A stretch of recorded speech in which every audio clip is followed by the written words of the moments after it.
علیکم ورحمۃ اللہ وبرکاتہ۔ امید کرتے ہیں کہ آپ سب لوگ ٹھیک ٹھاک ہوں گے، خیر و عافیت سے ہوں گے، اپنے پیاروں، گھر والوں اور اپنی اپنی فیملیز کے ساتھ خوش و خرم ہوں گے اور اللہ تعالیٰ کی نعمتوں سے لطف اندوز ہو رہے ہوں گے۔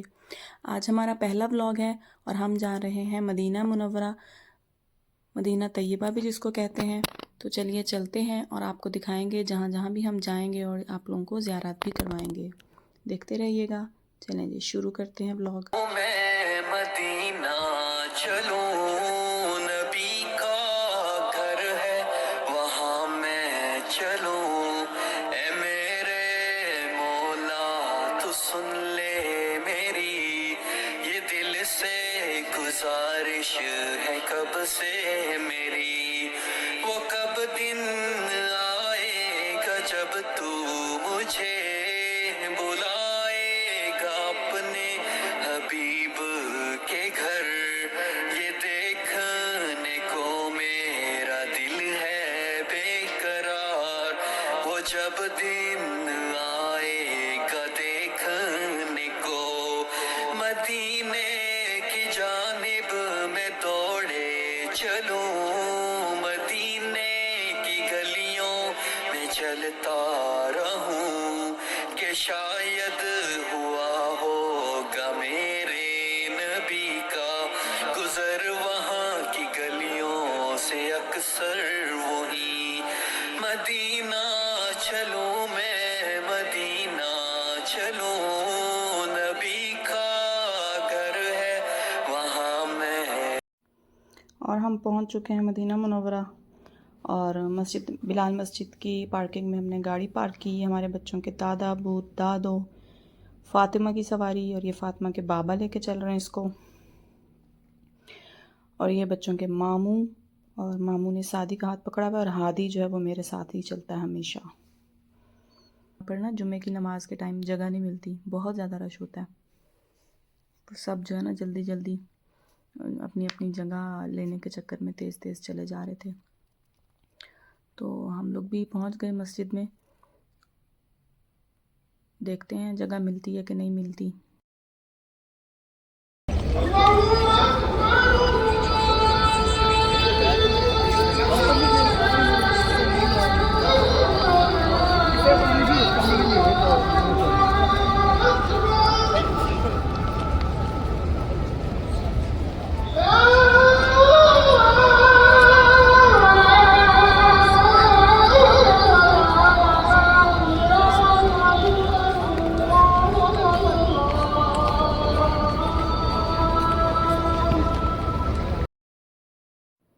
سب لوگ جو ہیں یہ نماز پڑھ کے نکل رہے ہیں۔ آپ دیکھیں کتنا رش ہوتا ہے وہاں پہ، پاؤں رکھنے کی جگہ نہیں ملتی۔ یہ سب لوگ جو ہیں ابھی اپنے اپنے ٹھکانوں پہ جائیں گے، ابھی مسجد خالی ہو جائے گی۔ یہ ہمارے بچے انجوائے کر رہے ہیں، جو دنیا بھر کی ٹافیاں چپس وغیرہ سب کچھ انہوں نے کھا لیا تھا۔ مسجد نبوی دیکھیں خالی ہو گئی جمعے کے بعد، اور لوگ جو ہیں سب چلے گئے، اور اتنا خوبصورت لگتا ہے نا گنبد خضرا کا نظارہ، دل کرتا ہے بندہ سامنے بیٹھ کے بس دیکھتا ہی رہے دیکھتا ہی رہے۔ میں مدینہ چلوں، نبی کا گھر ہے وہاں میں چلوں، اے میرے مولا تو سن لے میری، یہ دل سے گزارش ہے کب سے میری، وہ کب دن آئے گا جب تو مجھے بلائے گا اپنے حبیب کے گھر، یہ دیکھ۔ جمعے کے بعد ہم نے سوچا کہ چلیں جی پہلے کھانا وانا، پہلے پیٹ پوجا تو پھر کام دوجا، تو ہم کھانا ڈھونڈنے چل پڑے، اور رستے میں ہی ہمیں یہ سٹال لگے ہوئے نظر آئے، جوتے اور کچھ اور بھی چیزیں تھیں یہاں پر۔ یہ دیکھیں جی تسبیحاں، جامنی، گلابی، براؤن، نیلی، پیلی، کالی، ہری، رنگ برنگی، سترنگی، ٹرانسپیرنٹ، اور چڑیل کے دانتوں والی تسبیح بھی، ہمیں ایک تسبیح ہوتی ہے وہ ٹرانسپیرنٹ، وہ آدھی رات کو چمکتی ہے، تو ہم جب چھوٹے بچے تھے تو ہم ایک دوسرے کو ڈرانے کے لیے کہتے تھے کہ وہ دیکھو چڑیل آ گئی ہے،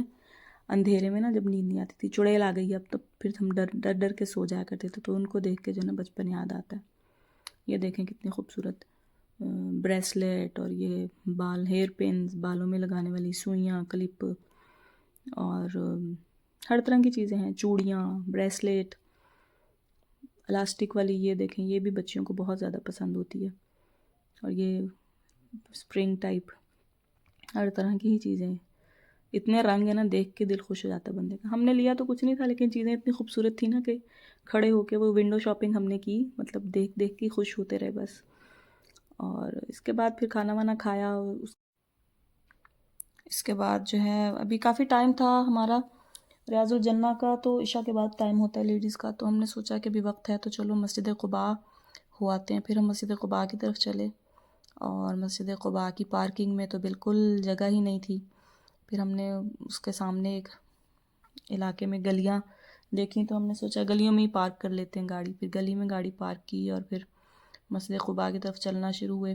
مسجد قباء کی آپ پرانی تصویریں دیکھیں نا انٹرنیٹ پہ، تو مطلب تقریباً اسی طرح کا نقشہ، اس کا ڈیزائن جو ہے نا سیم فیل ہوتا ہے، اور پرانی مسجد اور نئی مسجد میں کم ہی فرق لگتا ہے۔ جی یہ مسجد قباء ہے، مکہ مکرمہ سے جب ہجرت کر کے اللہ کے نبی حضرت محمد صلی اللہ علیہ وسلم اور حضرت ابوبکر صدیق رضی اللہ عنہ جب مدینہ پہنچے، تو یہ قباء گاؤں، قباء نام کا جو گاؤں تھا، یہاں پر آپ صلی اللہ علیہ وسلم نے قیام فرمایا، اور 12 ربیع الاول کا دن تھا نبوت کے 14 سال بعد، تو یہیں سے جو ہے اسلامی ہجری کیلنڈر کی جو ہے آغاز ہوتا ہے۔ اور مسجد قباء کی بہت فضیلت ہے قرآن پاک میں، سورہ توبہ میں اللہ تعالیٰ جو ہے نا مسجد قباء کی فضیلت بیان کرتے فرماتے ہیں، لَمَسْجِدٌ أُسِّسَ عَلَى التَّقْوَى مِنْ أَوَّلِ يَوْمٍ أَحَقُّ أَن تَقُومَ فِيهِ، یعنی یہ وہ مسجد ہے جس کی بنیاد اول روز سے ہی تقوی پر رکھی گئی ہے، اور یہ زیادہ حقدار ہے کہ اس میں قیام کیا جائے۔ اور یہ مسجد قباء کے بارے میں نبی کریم صلی اللہ علیہ وسلم نے فرمایا کہ جو اپنے گھر سے وضو کر کے مسجد قباء جائے اور وہاں جا کے 2 رکعت نماز پڑھے تو اسے 1 عمرے کا ثواب ملے گا، اور عمرہ بھی مقبول عمرہ۔ تو وہ وقت یاد کر کے انسان جب یہاں پہنچتا ہے تو وہ وقت یاد کرتا ہے کہ کیسے اللہ کے نبی صلی اللہ علیہ وسلم آئے ہوں گے، اور کیسے لوگوں کی خوشی کا کیا ٹھکانہ ہوگا، کیونکہ اس وقت لوگ بڑے دنوں سے انتظار کر رہے تھے کہ اللہ کے نبی آئیں گے تشریف لائیں گے، تو ہر روز جو ہے وہ جاتے تھے کھیتوں میں، اور اپنی مطلب گاؤں سے باہر نکل کے کھجور کے درختوں پہ وہاں ان سائے میں بیٹھ کے انتظار کرتے تھے کہ اللہ کے نبی آ رہے ہیں نہیں آ رہے۔ تو ایک دن اسی طرح بہت لمبا انتظار کرنے کے بعد جب وہ گھر چلے گئے تو ایک یہودی نے دور سے دیکھا کہ 2 مسافر آ رہے ہیں، تو اس نے پھر آواز لگائی کہ اہل عرب، جس کا تم انتظار کر رہے تھے وہ آ گیا ہے۔ مسلمانوں نے خوشی کے مارے اپنے ہتھیار اٹھائے اور نبی کریم صلی اللہ علیہ وسلم سے ملنے کے لیے دوڑ پڑے، اور ہر کوئی جو ہے وہ دوڑ پڑا اللہ کے نبی صلی اللہ علیہ وسلم کو دیکھنے اور ان سے ملنے کے لیے۔ آپ صلی اللہ علیہ وسلم، زیادہ تر مسلمان جو ہجرت پہلے ہی کر چکے تھے یہاں پر اسی گاؤں میں ٹھہرے ہوئے تھے، تو وہ بھی رسول اللہ صلی اللہ علیہ وسلم سے ملنے کے لیے دوڑ پڑے۔ جب وسلم یہاں پہنچے، قباء پہنچ کر نبی کریم صلی اللہ علیہ وسلم اترے، اور لوگ پہلے یہ سمجھتے رہے کہ شاید جو ہے نا حضرت ابوبکر صدیق کو سمجھتے رہے کہ یہ جو ہیں نبی ہیں، لیکن جب آپ صلی اللہ علیہ وسلم نے قباء میں 3 روز قیام کیا، پھر جمعہ کی نماز مسجد کی تعمیر ہوئی، اور مسجد کی تعمیر کے بعد پھر جو ہے آپ صلی اللہ علیہ وسلم نے جمعہ کی نماز باجماعت نماز یہاں پڑھائی۔ اسلام میں پہلی باجماعت نماز جو ہے وہ مسجد قباء میں پڑھی گئی، اور جمعے کے بعد پھر آپ صلی اللہ علیہ وسلم جو ہے مسجد مدینہ منورہ کی طرف، مسجد قباء سے مدینہ منورہ کی طرف روانہ ہوئے۔ تو بعد میں بھی صحابہ کرام، پھر آپ صلی اللہ علیہ وسلم اکثر مسجد قباء میں نماز پڑھنے کے لیے مدینہ سے تشریف لاتے تھے، کبھی پیدل آ جاتے تھے، کبھی سواری پر سوار ہو کے تشریف لے آتے تھے۔ تو آپ صلی اللہ علیہ وسلم کے بعد بھی صحابہ کرام کے دور میں، خلفائے راشدین کے دور میں بھی صحابہ کرام کا اور خلفائے راشدین کا یہی معمول تھا۔ ایک مرتبہ حضرت عمر رضی اللہ عنہ مسجد قباء میں آئے تو وہاں کوئی موجود نہیں تھا، تو حضرت عمر رضی اللہ عنہ کو بڑا افسوس ہوا، اور حضرت عمر رضی اللہ عنہ نے فرمایا کہ اگر مسجد قباء کسی دور دراز کے علاقے میں بھی ہوتی، دنیا کے کسی کونے میں بھی ہوتی، تو ہم ضرور جو ہے نا نماز پڑھنے کے لیے یہاں جاتے اور اس کو کبھی نہ چھوڑتے۔ مسجد قباء کا طرز تعمیر